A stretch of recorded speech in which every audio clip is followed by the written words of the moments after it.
Hey guys, Vincent back with another video for Tales Coffee. This video is a part 2 to my extraction series, and if you haven't watched the first part yet, there is a link above and it'll be in the description below, so make sure to watch that first.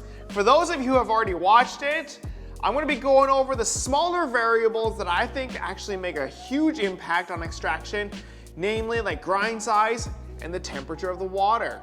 Before we get into the video, if you guys love weekly coffee content, make sure to subscribe to us and check out our website for our coffee bundles that are on sale right now at talescoffee.com. Link will be in the description below. Now back to the video. I'm going to be talking over the two smaller variables that I find extremely important to extraction, and that's grind size and temperature. I'm going to talk about why I think they're really important and my favorite and ideal grind size and temperature. Let's first talk about grind size. So what is my favorite grind size? Well, I personally think that the ideal grind size is actually a medium fine, regardless of any bean. Now you may ask why, and I think that for you to have an even extraction, you want to have grinds that are the same size. And if you don't use a sifter, generally grinding finer makes it more even. If you grind coarse, you're gonna have a lot of little fines, and you can only remove it if you have a sifter. And on top of that, I think having larger chunks, you would have to brew for much longer for you to actually extract what's in the middle. Coffee does take quite a bit of strength to actually pull out all the flavors. So I personally think that medium fine is the ideal grind size. The second thing I'm going to be talking about is the water temperature. So what's my favorite temperature to brew with? My favorite temperature is to use 91-degree water. And the reason being is I think that gives me the best control on the gases versus the flavors that are coming out. The higher the water temperature, the more you can extract in a faster amount of time. Certain flavors are actually extracted better at higher temperatures. I've noticed certain like floral notes are better at higher temperatures. But then you tend to get some ashier flavors that may come out as well. So I generally don't recommend going over 94. But the other reason that I think is the control of gases.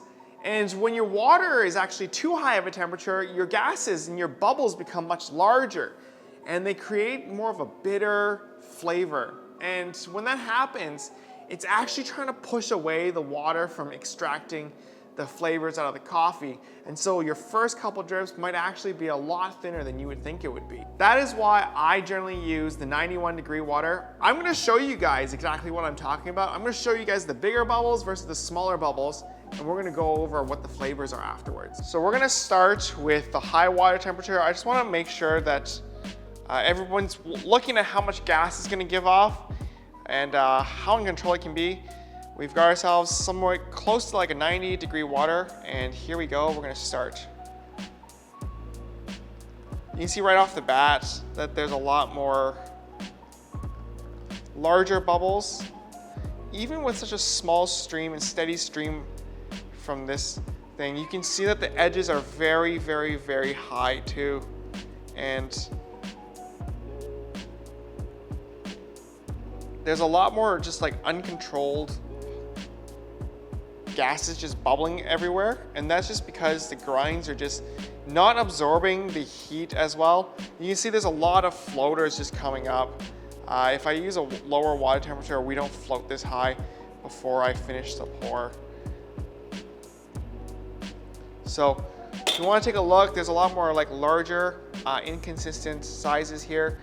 You can see big bubbles, little bubbles, and yeah, you want to have more of like a finer grind. You can see, especially after I stir, that the bubbles are still pretty large in general.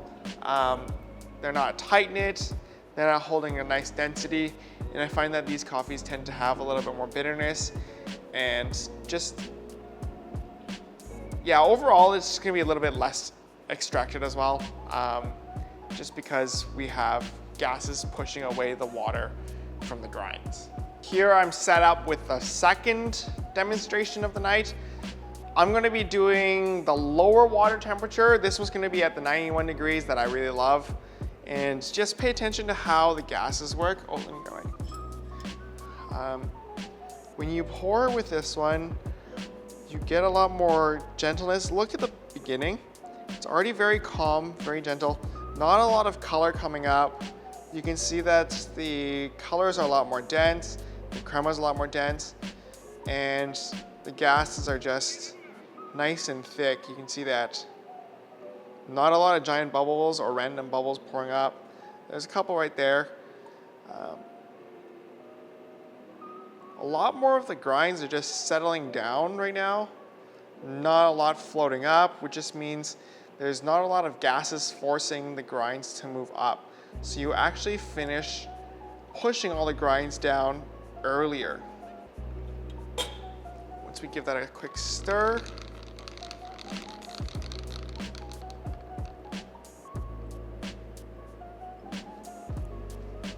you can see that there's not as many large bubbles. A lot more of it's really thin, really fine. It's sticking together a little bit more tightly. And this is the lower temperature demonstration. So I hope you guys learned something after the experiment.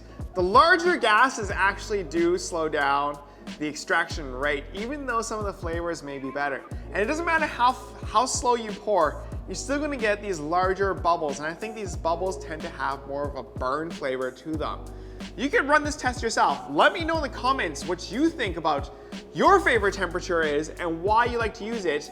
I know for like lighter coffees, you can use higher water temperature just because there's less of that ashier flavor that tends to come out. And they give off less gases anyways, especially if you leave it sitting for like 2 weeks to 3 weeks. But in general, like on an overall spectrum, I think the best temperature to start with is still 91 degrees.